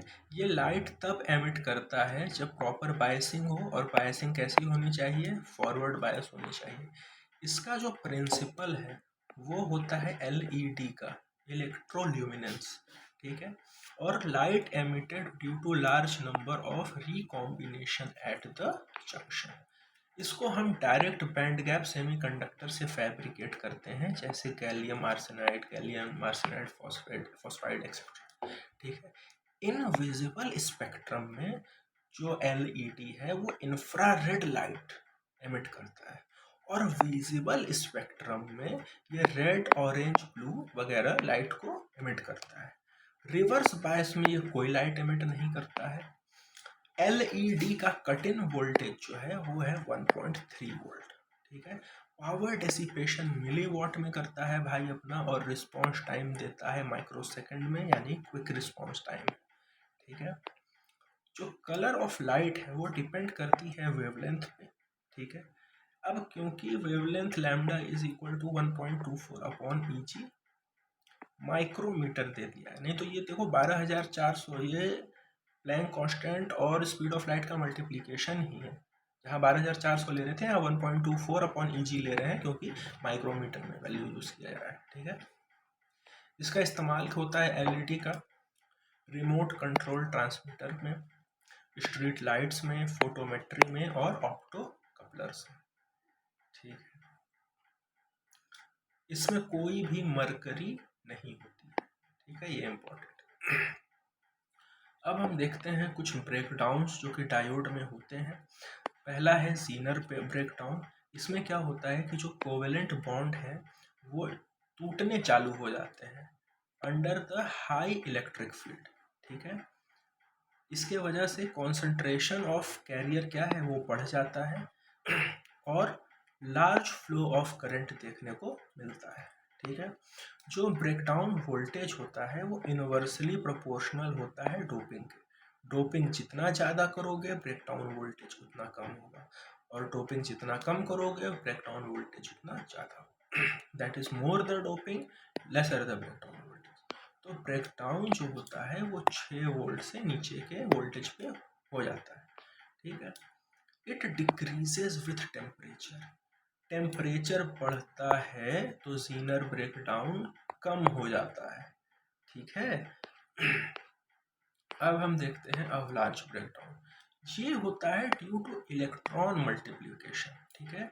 दैट इज जब भी इलेक्ट्रिक फील्ड अप्लाई किया जाता है तो इलेक्ट्रॉन्स जो होते हैं वो कुछ मोमेंटम गेन कर लेते हैं, जिसकी वजह से काइनेटिक एनर्जी बढ़ जाती है, और ये जो चार्जेस जिनकी मोमेंटम बढ़ चुका है वो आपस में कोलाइड करते हैं, और उन मतलब किससे कोलाइड करते हैं? कोवेलेंट बॉन्ड से, जो अगल बगल और जो कोवेलेंट बॉन्ड बना के बैठे हैं उनसे वो कोलाइड करते हैं, और कोलाइड करके एक इलेक्ट्रॉन और होल पेयर जनरेट करते हैं, ठीक है।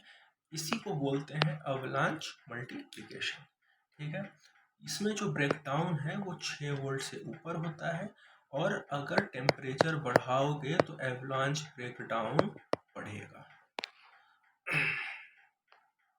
ठीक है। अब देखते हैं जीनर डायोड। देखो जो जीनर डायोड होता है ना वो सिर्फ और सिर्फ सिलिकॉन डायोड से फैब्रिकेट किया जाता है, ठीक है। प्रिंसिपल भी जीनर ब्रेकडाउन के प्रिंसिपल पे ही वर्क करता है। Cut in voltage 0.7 volt, whereas मेरा एलईडी का कितना था 1.3 वोल्ट, ठीक है। इसमें होता है 0.7 वोल्ट, और इसलिए भी कट इन वोल्टेज 0.7 वोल्ट होगा क्योंकि सिलिकॉन डायोड यूज़ कर रहे हैं, सिलिकॉन का तो 0.7 वोल्ट होता ही है। Usually used in breakdown region and works as voltage regulator. ये क्या है, ब्रेकडाउन रीजन में वर्क ऑपरेट करवाते हैं और वोल्टेज रेगुलेटर की तरह यूज़ करते हैं। फॉरवर्ड बायस अगर हम करते हैं जीनर डायोड को तो क्या होगा, तो ये सिर्फ एक नॉर्मल पीएन डायोड की तरह वर्क करेगा।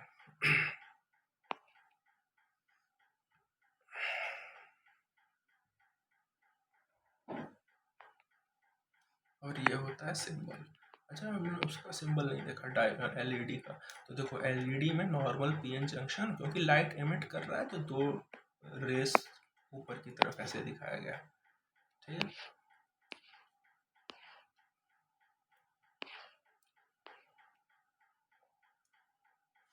देखो क्या होता है कि जब कंडक्शन रीजन में ना वोल्टेज अक्रॉस द डायोड जो होता है वो कांस्टेंट होता है, लेकिन करंट बहुत ज़्यादा होती है। देखो डायोड पे जेड बना रहेगा तो वो जीनर डायोड की निशानी होती है, ठीक है।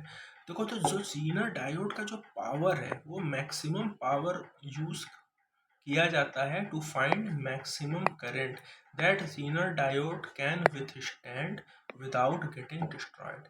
Specification of Zener diode is given by VZ, that is breakdown voltage, and EZ max, ठीक है। तो अगर हमको किसी जीनर डायोड की स्पेसिफिकेशंस के द्वारा पता करना है तो हम हमेशा जीनर वोल्टेज देखेंगे, ठीक है, और EZ मैक्स देखेंगे, ठीक है। जीनर डायोड का मैक्सिमम पावर, ठीक है।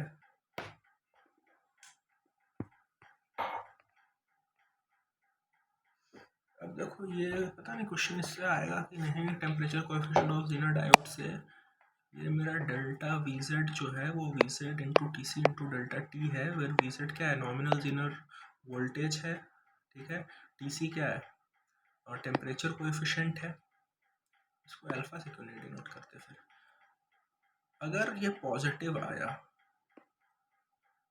टेम्परेचर बढ़ने पे, नेगेटिव आएगा, आई डोंट, इस पर मैंने क्वेश्चन तो नहीं देखे हैं, शायद बीटेक वाले या फिर और बड़े एग्जाम्स में आते हैं, ठीक है। फोटो डायोड देखते हैं, ठीक है। तो फोटो डायोड क्या होता है, फोटो सेंसिटिव डिवाइस होते हैं, ठीक है। ये वर्क करते हैं on the principle of photo conductive effect या फोटो रेजिस्टिव इफेक्ट। दोनों ही एग्जाम में एक ही पूछेगा, या तो फोटो कंडक्टिव पूछ लेगा या तो फोटो रेजिस्टिव पूछ लेगा। फोटो डायोड में एलईडी डायोड के अपोजिट डायग्राम होता है। एलईडी में बाहर की ओर एरो रहता है और फोटो डायोड में अंदर की ओर एरो रहता है, ठीक है। जैसे ही लाइट रेज जो हैं वो फोटो डायोड पे गिरती हैं, डायोड की कंडक्टिविटी इंक्रीज कर जाती है, ठीक है, रेजिस्टिविटी डिक्रीज कर जाती है और एक फोटोन करंट स्टार्ट हो जाता है बहना, जिसको हम आई फोटोन बोल देते हैं, ठीक है। हमेशा ये रिवर्स बायस में ऑपरेट करती है, ठीक है। एलईडी जो है मेरा फॉरवर्ड बायस में और मेरा फोटो डायोड हमेशा रिवर्स बायस में ऑपरेट करता है। ये रिमोट कंट्रोल रिसीवर में यूज़ होगा, ऑप्टो कपलर्स में यूज़ होगा, ठीक है। फिर हम देखते हैं टनल डायोड को। तो PN diode with increase in doping level.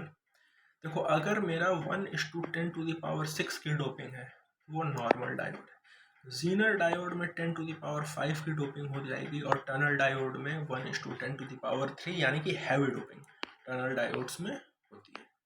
Tunnel diode में देखो भाई एक टनल बना हुआ है, टनल में करंट जा रही है, ऐसे मान लो कुछ भी हैवीली डोप्ड होता है, वेरी स्मॉल डिप्लीशन लेयर होगा obviously. Reverse breakdown voltage also reduces to smaller value, ठीक है। वी आई कैरेक्टरिस्टिक्स देखो, ये पीक वोल्टेज और पीक करंट है, पीक पॉइंट है, ठीक है, और ये वैली पॉइंट है, ठीक है। वी या फिर मतलब वैली वोल्टेज या वैली करंट, और इस रीजन में नेगेटिव रेजिस्टेंस रीजन होता है। देखो नीचे की ओर जा रहा है ना, नेगेटिव मतलब कम हो रहा है, ठीक है। तो देखो in negative resistance region instead of absorbing the power the diode starts delivering the power, hence the name negative resistance region. कौन सा भैया? टनल डायोड, ठीक है। तो टनल डायोड में नेगेटिव रेजिस्टेंस रीजन में, क्योंकि डायोड वगैरह क्या होते हैं, पैसिव इन नेचर, हम ऐसा मान के चलते हैं, है कि नहीं, कि ये पावर एब्सॉर्ब करेंगे, लेकिन नेगेटिव रेजिस्टेंस रीजन में टनल डायोड जो होते हैं वो पावर डिलीवर करने लगते हैं, ठीक है। और एप्लीकेशन क्या है, इसको हम एज ए ऑसिलेटर यूज़ कर सकते हैं, एज ए स्विच यूज़ कर सकते हैं, या फिर एज एन एम्पलीफायर भी यूज़ कर सकते हैं, ठीक है। फिर हम देखते हैं शॉटकी डायोड, इसी को हम बोलते हैं हॉट कैरियर डायोड, ठीक है। तो शॉटकी डायोड का दूसरा नाम क्या है? हॉट कैरियर डायोड है। ये किस प्रिंसिपल पे वर्क करता है? तो थर्मायोनिक इमिशन पे वर्क करता है। ये मेटल सेमीकंडक्टर डायोड होते हैं। कैसे डायोड होते हैं? Metal semiconductor diode. इसमें एक तरफ मेटल होता है, दूसरे तरफ एन टाइप सेमीकंडक्टर होता है, तो कोई डिप्लीशन लेयर वाला कॉन्सेप्ट ही खत्म हो गया, राइट। तो one side is replaced by some metal and other side with N type semiconductor.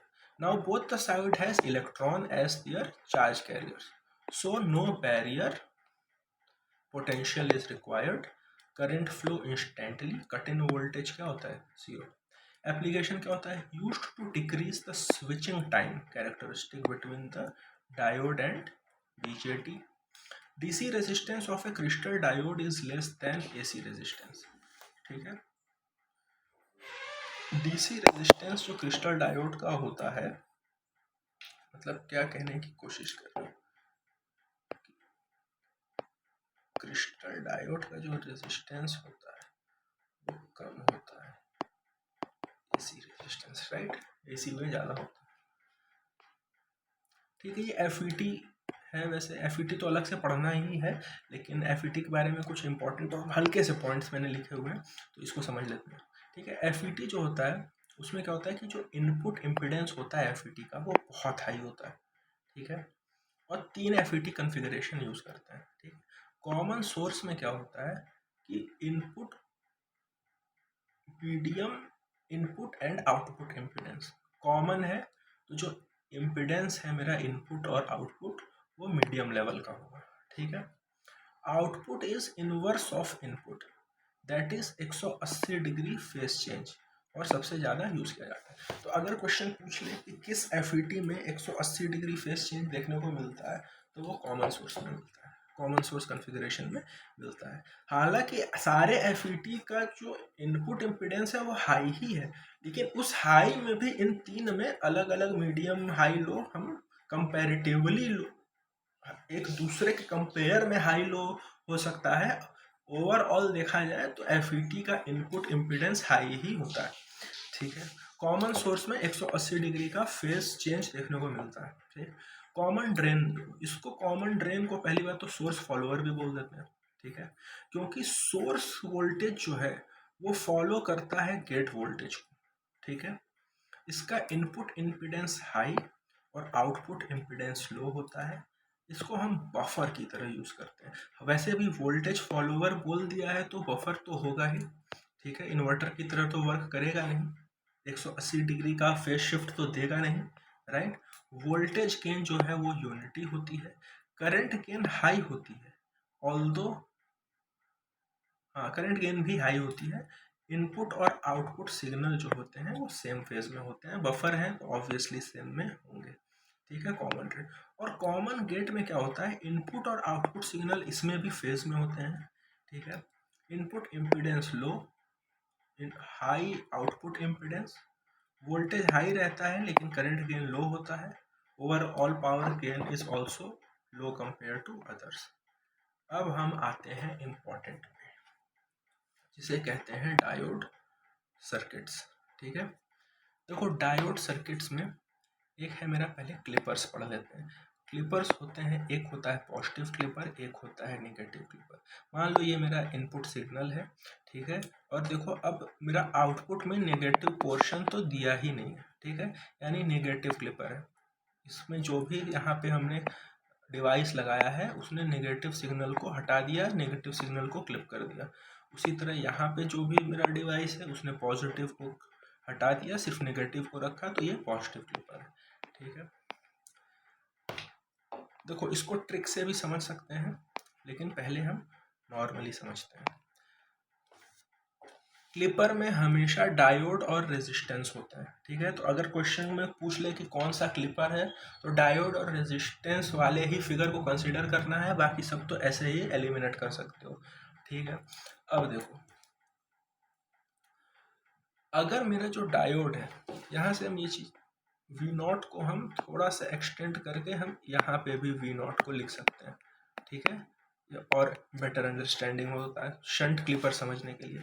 तो अगर मेरा जो डायोड है ना वो मेरा पैरेलल रहेगा V0 के, यहाँ पे मैंने VI लिख दिया है, इसको V0 कर लेते हैं, तो फिर वो हमेशा कैसा क्लिपर होगा, शंट क्लिपर होगा। और अगर मेरा डायोड यहाँ पे आ जाए, ठीक है, तब तो देखो V0 के पैरेलल है नहीं, तो उस केस में सीरीज क्लिपर होगा, ठीक है। पहली चीज ये समझते हैं, ठीक है। अब देखो क्या है कि ड्यूरिंग पॉजिटिव साइकिल डायोड क्या है मेरा फॉरवर्ड बायस में है, ठीक है, और फॉरवर्ड बायस में क्या होता है, शॉर्ट सर्किट रहता है। तो देखो हमको ये फिगर मिला है यहाँ वाला, ठीक है। तो जो मेरा V0 है, अब देखो जब भी एक ऐसी सीधी लाइन बन जाती है मतलब शॉर्ट सर्किट है, और शॉर्ट सर्किट पे क्या होता है, मेरा वोल्टेज हमेशा ज़ीरो हो जाता है, ठीक है। तो जो मेरा V0 है, अब यहाँ पे अगर V0 भी तुम ऐसे बढ़ा के बोलो तो यहाँ पे तो कुछ वोल्टेज आएगा ही नहीं, ठीक। तो V0 मेरा पॉजिटिव हाफ साइकिल में हमको कुछ भी आउटपुट देखने को नहीं मिला, ठीक है। और नेगेटिव में क्या होगा, ये ओपन सर्किट हो जाएगा, ठीक, ये ओपन सर्किट हो गया। तो जो V0 है वो मेरा VI के बराबर आ गया, ठीक है। तो VI इस केस में क्या है, नेगेटिव हाफ साइकिल है, तो ये क्या है, मेरा पॉजिटिव क्लिपर है। तो देखो इसका शॉर्ट सर्किट भी ये था कि अगर मेरा V0 जो है वो ज़ीरो हो जाए, ठीक है, तो हम यानी कि देखो शॉर्ट सर्किट कर दें तो V0 मेरा ज़ीरो है, ठीक है। और अगर मेरा आउटपुट वोल्टेज इनपुट के बराबर आए तो हम उस समय जिस भी साइकिल में हुआ है उस साइकिल को रखेंगे। तो देखो यहाँ पे क्या हुआ था कि मेरा V0 जो है वो पहली केस में ज़ीरो आया, तो हमने शॉर्ट सर्किट से रिप्रेजेंट किया, और जब नेगेटिव हाफ साइकिल लिया तो V0 is equal to VI आया, तो हमने उसको इंक्लूड रखा, इस केस में नीचे वाला था। अब हम देखते हैं नेगेटिव क्लिपर क्या होता है, ठीक है। नेगेटिव क्लिपर भी सेम वही है, डायोड क्या है, रिवर्स बायस होगा नेगेटिव हाफ साइकिल में, ठीक है। तो अब देखो कि इसका फिगर बनाए होंगे ऊपर, आई एम श्योर।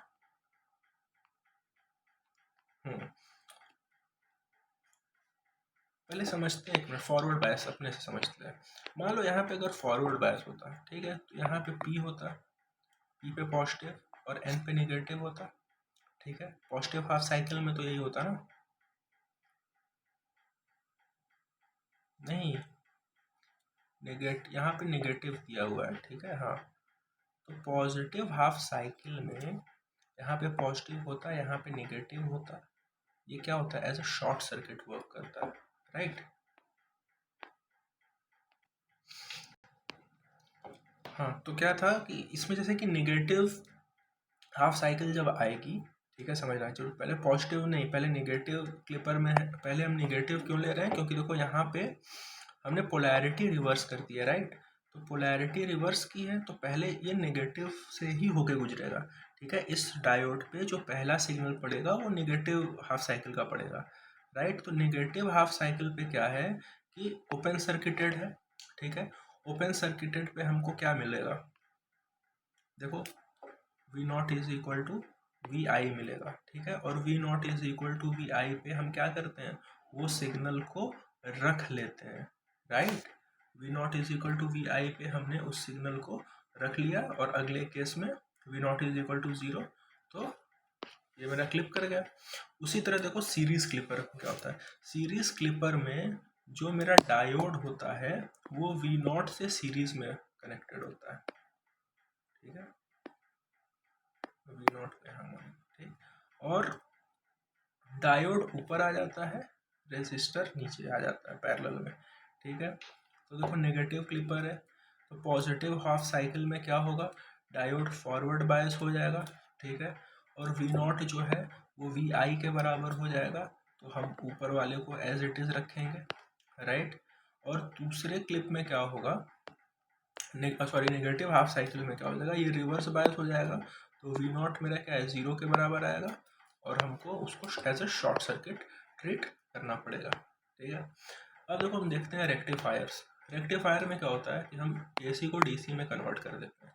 पहले हम एसी सिग्नल को रेक्टिफायर में डालते हैं, हमको पल्सेटिंग डीसी मिलता है, ठीक है। अब इस पल्सेटिंग डीसी को हम फिल्टर्स में डालते हैं, फिल्टर्स से डालने के बाद हमको जो वेव फॉर्म मिलता है उसमें थोड़े रिपल्स होते हैं, ठीक है, मतलब अभी भी कुछ एसी कंपोनेंट्स रहते हैं, तो हम इस रिपल्स वाले सिग्नल को हम स्मूदिंग फिल्टर्स में डालते हैं, और हमको फिर इस पॉइंट के आगे प्योर डीसी सिग्नल मिल जाता है, ठीक है। देखो वी आर एम एस जो होता है वो क्या होता है, V A C square plus under root V A C square plus V D C square, ठीक। रिपल फैक्टर क्या होता है, ये रेशियो होता है आरएमएस वैल्यू का डीसी कंपोनेंट वैल्यू से, ठीक है। एसी के आरएमएस वैल्यू का डीसी के डीसी कंपोनेंट वैल्यू का रेशियो होता है, ठीक है। तो ripple factor is equal to V A C upon में वी डी सी, ठीक है, या आई ए सी अपॉन में आई डी सी, ठीक है। अब देखो क्या होता है कि हम लोग पढ़े हैं फॉर्म फैक्टर, तो फॉर्म फैक्टर क्या होता है कि ये रेशियो होता है आरएमएस वैल्यू का टू द डीसी वैल्यू, ठीक है। ये होता है मेरा form factor V R M S upon में वी डी सी। और जो मेरा रिपल फैक्टर होता है वो होता है V R M S upon में वी डी सी का स्क्वायर माइनस 1 अंडर रूट में, ठीक। तो V R M S upon V D C तो एफ के बराबर था, तो इसको हम एफ स्क्वायर माइनस 1 लिख सकते हैं, तो रिपल फैक्टर को हम लिख सकते हैं R is equal to under root F square minus 1, ठीक है। एफिशिएंसी क्या होती है, it is the ratio of DC output power to the AC input power, ठीक है। तो efficiency is equal to power in DC upon में power in AC in 200। Of course rectifier है, रेक्टिफायर का आउटपुट डीसी में होगा और input AC में होगा, ठीक है। पीक इनवर्स वोल्टेज क्या होता है, ये मैक्सिमम वोल्टेज होती है जब डायोड रिवर्स बायस पे होता है, ठीक है। रिवर्स बायस पे करने पे हमको जो मैक्सिमम वोल्टेज मिलेगी ना वो पीक इनवर्स वोल्टेज कहलाती है, ठीक है। अब देखते हैं ट्रांसफार्मर यूटिलाइजेशन फैक्टर, ठीक है। देखो हाफ वेव रेक्टिफायर का 0.285 या फिर तुम कह सकते हो कि 28% ही ट्रांसफार्मर यूटिलाइज होता है हाफ वेव रेक्टिफायर में, ठीक है। सेंटर टैप में 0.6925 या 69.25% ट्रांसफार्मर ही यूटिलाइज होता है, और फुल वेव ब्रिज रेक्टिफायर में ना 81% ट्रांसफार्मर यूटिलाइज होता है मेरा, ठीक है। Transformer utilisation factor is the ratio of DC output power and AC rating of transformer secondary winding, ठीक है। तो जो आउटपुट पावर DC का मिल रहा है ना, उसको हम डिवाइड कर देते हैं सेकेंडरी वाइंडिंग के, ट्रांसफार्मर के सेकेंडरी वाइंडिंग के रेटिंग के साथ, और वो हमारा ट्रांसफार्मर यूटिलाइजेशन फैक्टर हो जाता है, ठीक है। अब देखते हैं हाफ वेव रेक्टिफायर क्या होता है, ठीक है। एक डायोड लगता है, ये लोड है, पॉजिटिव हाफ साइकिल में डायोड फॉरवर्ड बायस होगा, शॉर्ट सर्किट की तरह वर्क करेगा और हमको एक वेव मिल जाएगी। नेगेटिव हाफ साइकिल में कुछ नहीं मिलेगी, तो यहाँ पे एम्प्टी है। फिर अगले बार फिर पॉजिटिव हाफ साइकिल आ जाएगी, फिर एक वेव मिलेगा। इसी वजह से इसको हाफ वेव रेक्टिफायर बोलते हैं। और इसका जो डीसी करंट है, IDC या एवरेज करंट है, वो IM/पाई के बराबर होता है। RMS करंट IM/2 के बराबर होता है। जो रिपल फैक्टर होता है ना, इसमें बहुत रिपल्स होते हैं, मतलब इस ऑब्टेन्ड डीसी वैल्यू में, क्योंकि पल्सेटेड डीसी है ऑफकोर्स, इसमें बहुत ज़्यादा AC कंपोनेंट्स होते हैं, ठीक है। देखो 1.21 रिपल फैक्टर है क्या, VAC/VDC ही तो है, ठीक है। अब कह रहा है कि अगर 1 से ज़्यादा है यानी कि VAC की वैल्यू बड़ी होगी और DC की वैल्यू कम होगी, यानी कि इस ऑक्टेंड यूनिफॉर्म में AC की वैल्यू ज़्यादा है, ठीक है। और इस तरह के रेक्टिफायर की एफिशिएंसी जो होती है वो 40.6% होती है, और इनका जो रिपल की फ्रीक्वेंसी होती है वो F होती है। पीक इनवर्स वोल्टेज जो है वो VM होता है, ठीक है। देखो हाफ वेव रेक्टिफायर और ब्रिज रेक्टिफायर, इन दोनों का पीक इनवर्स वोल्टेज VM होता है, whereas centre tap rectifier का ना 2VM होता है, ठीक है। आगे देखते हैं। और जो फ्रीक्वेंसी ऑफ रिपल होती है वो F होती है हाफ वेव के लिए, और 2F होती है दोनों के लिए, चाहे सेंटर टैप हो चाहे ब्रिज रेक्टिफायर। आगे देखते हैं। ड्यूरिंग पॉजिटिव हाफ, देखो इसमें क्या होता है, दो डायोड लगा देते हैं, बीच में एक लोड लगा देते हैं, यहीं से हम आउटपुट लेते हैं। तो देखो क्या होता है कि पॉजिटिव हाफ साइकिल में D1 डायोड जो है फॉरवर्ड बायस होगा और वहाँ से आउटपुट मिल जाएगा, और D2 जो है वो ऑफ रहेगा। तो हमको पहले पॉजिटिव हाफ साइकिल में ये वेव फॉर्म मिल गई, ठीक। अब क्या होता है कि जब नेगेटिव हाफ साइकिल आती है, तो जो पहला डायोड होता है वो रिवर्स बायस होने की वजह से ओपन सर्किट हो जाता है, लेकिन अब जो मेरा D2 डायोड है वो फॉरवर्ड बायस हो जाता है और शॉर्ट सर्किट होता है। तो सेकंड नेगेटिव हाफ साइकिल में हमको D2 डायोड की वजह से फिर से आउटपुट मिल जाता है, ठीक है। और इसके वजह से हमको फुल वेव रेक्टिफाइड आउटपुट मिलता है। तो पीक इनवर्स वोल्टेज इसमें जो होती है ना वो 2VM होती है, लेकिन हाफ वेव रेक्टिफायर में VM ही होती है। अब देखो इसका जो एवरेज होता है वो होता है, एवरेज करंट होता है वो होता है 2IM/पाई, RMS IM/√2, क्योंकि अब ये कम्प्लीटली जैसा AC में पढ़ते हैं ना, फुल वेव रेक्टिफायर